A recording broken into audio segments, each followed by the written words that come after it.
Hello everyone, welcome to Hollywood and welcome to our very new session. So in this session we are going to discuss banking term of the day. So today's banking term is RRBs, that is Regional Rural Bank.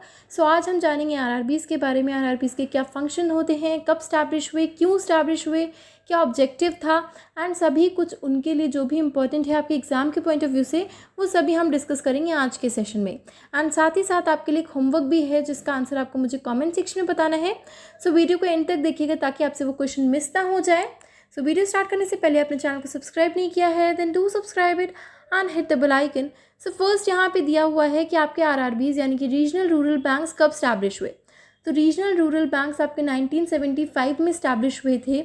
एक provision आया था, ordinance आया था जो कि promulgate हुआ था on 26 September 1975 and आपका जो रीजनल रूरल बैंक एक्ट है 1976 उसके तहत ही आपकी आरआरबीज इस्टेब्लिश हुई थी। तो आपको आरआरबी एक्ट भी याद रखना है कि वो कौन सा है, आरआरबी एक्ट 1976। तो ये क्वेश्चन एग्जाम में पूछा जा सकता है। सो आप सभी जानते हैं कि आरआरबी जैसे नाम से ही आप जान सकते हैं रीजनल रूरल बैंक। तो जो आरआरबीज़ हैं वो इसीलिए इस्टेब्लिश हुई थी ताकि वो रूरल सेक्टर की हेल्प कर पाए, क्योंकि रूरल सेक्टर में हमारी बैंकिंग फैसिलिटीज़ नहीं पहुंच पाती थी, इसीलिए आरआरबीज़ को इस्टेब्लिश किया गया।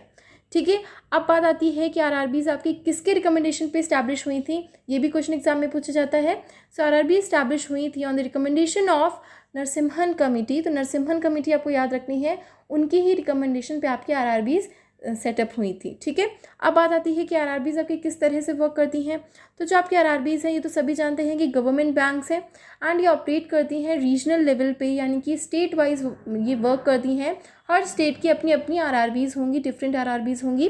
जैसे कि अगर बिहार की कोई आरआरबी है तो वो आरआरबी जो है वो गुजरात में नहीं मिलेगी, तो इसी तरह से ये स्टेट वाइज वर्क करती हैं।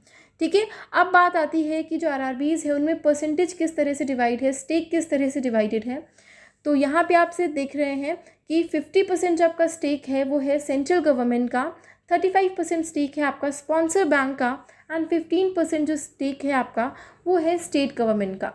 तो आपको याद रखना है ये जो स्टेक है वो बहुत इंपॉर्टेंट है, एग्जाम में ऑलरेडी पूछा जा चुका है कि 50% स्टेक किसका है। तो आपको याद रखना है सबसे ज़्यादा किसका है, सेंट्रल गवर्नमेंट का है।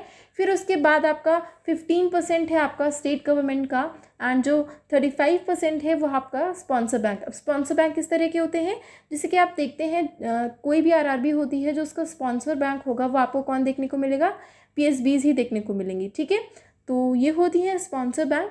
तो ये स्टेक भी आपको अच्छे से याद रखना है। सो यही सब हमने इंपॉर्टेंट डिस्कस कर लिया आरआरबीज़ के बारे में।